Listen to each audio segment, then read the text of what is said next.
Hi everyone, thank you for joining us today and welcome to the Bitesize summary of January 2023's webinar. This was held on the 24th of January in recognition of Blue Monday. So the session was hosted by Mike Adams, our CEO at Purple and the creator of Purple Tuesday, and we were then also joined by Amber O'Brien, who is the founder and lead training consultant at Headworks, and Nicola Riley, who is the health and wellbeing consultant at Unum. So to start the session, Mike just kind of set the scene to show where we were looking at the topic of mental health, before then handing over to Amber to deliver the training element. So some of the key facts and stats that we looked at include the fact that 1 in 4 people will experience a mental health problem each year in the UK, and 1 in 7 people experience mental health problems in the workplace. And in relation to disability and mental health, it's been found that those individuals with a physical disability or health problem are also more likely to experience a mental health problem as well. And in the workplace, evidence suggests that nearly 13% of sickness absence days in the UK can be attributed to mental health conditions, and that better mental health support in the workplace could save UK businesses up to £8 billion each year. So next we heard a bit from Amber O'Brien, who gave us some training on mental health in the workplace. So here is just a snippet of some of the great information that she shared. So just to start off with some definitions, just so we're all on the same page in terms of what we're talking about. There are lots of different definitions of mental health out there. I find the World Health Organization probably the most accurate. So they say that mental health is a state of well-being in which the individual realizes their own abilities, can cope with the normal stresses of life, can work productively and fruitfully, and is able to make a contribution to their community. And one of the most common questions we get as clinicians is kind of, what are the causes of mental health problems? What causes them? And the answer is there's no one answer. But something that's really useful to kind of be aware of is what we call the biopsychosocial model. So this kind of helps illustrate the different kind of things that can impact our mental health. So these are the things that could increase our risk of developing mental health problems, but inversely, they could also protect our risk of developing mental health problems. And it's just really handy as well to think of mental health as a spectrum when we think about our mental health on a daily basis. So if we think of point A as a period of good mental health, so at that end we have, that sense of happiness, we might be feeling relaxed.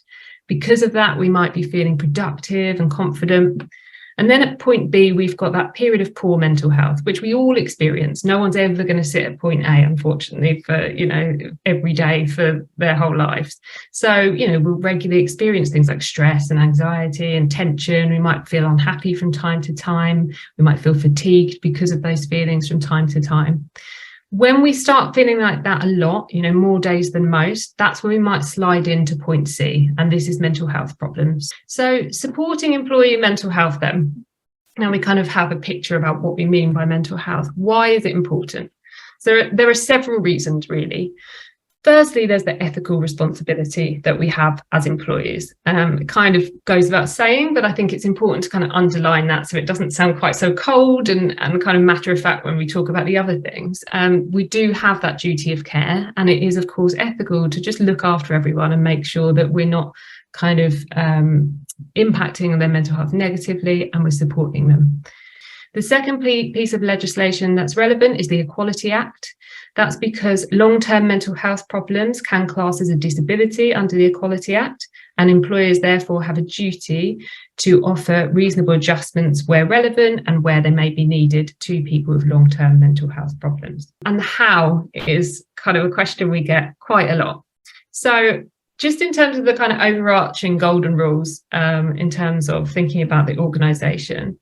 So we would always say it's really, really important to have a systemic package in place. So it's not about a kind of one solution tick box exercise. Often we'll speak to people who, when we're first engaging with them, they'll say, oh, we don't really need anything. We've got a mental health platform that offers therapy and some self-help tools for our staff.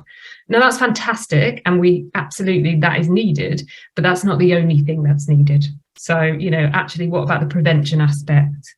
What about, managers being able to, feeling confident in supporting their staff? So it's really about this kind of universal approach. So then thinking about how we support employee mental health on an interpersonal level as managers. So what do we do? So we, imagining we've got all of those wonderful things in place. So firstly, it's important to think about prevention. So this is about helping to minimise workplace stresses within your team, helping to minimise stigma and creating a culture of openness. So now we're going to think about the intervention, and it's kind of quite a simplistic golden rule. Unfortunately, I don't have huge amounts of time to go into all the details, but intervention really is about spotting those early warning signs that someone might be struggling. There's no exhaustive list of kind of early warning signs. Everyone's different. So, if we're struggling, we might be presenting in a different way. But I would say the absolute golden rule is if a person seems to be acting out of character, then that's kind of an early warning sign. And it's important then to ask them how they are. So in terms of having those sensitive conversations, this is something that comes up a lot with managers, and I think probably links back to that stat of 86% being hesitant, is that people don't feel confident to have those sensitive conversations and they don't feel qualified necessarily. So just some really kind of basic golden rules with you around having sensitive conversations. As I say, unfortunately, we don't have time to kind of do a whole session on it, but just some golden rules. So firstly, it's really important to kind of try and avoid with someone having a look on the bright side approach. So finally, then just looking at support. So actually all of the different areas of support that we can offer is very vast. Again, there's no exhaustive list. And actually this list here, it's good practice to offer supportive strategies, whether or not someone meets the legal threshold for a disability under the Equality Act. So whether or not they have a long-term mental health problem, if someone's struggling because they've gone through a relationship breakdown or they're having financial issues and they're just really stressed, we should be offering these short-term strategies as well. But these also count as reasonable adjustments. So it's just kind of good to know. So Amber shared some really good information there and really handy hints and tips. There's obviously a lot more in the full webinar, so definitely recommend watching that. And then after we'd heard from Amber, Mike then spoke to Nicola Riley from Unum. So I think at Unum, in terms of the work that we're doing in the mental health and wellbeing space, there are kind of 3 points that I wanted to touch on. So the first is data, and then I want to talk about structures, because as Amber mentioned about that sort of systemic approach, that's very much the approach that we take at Unum.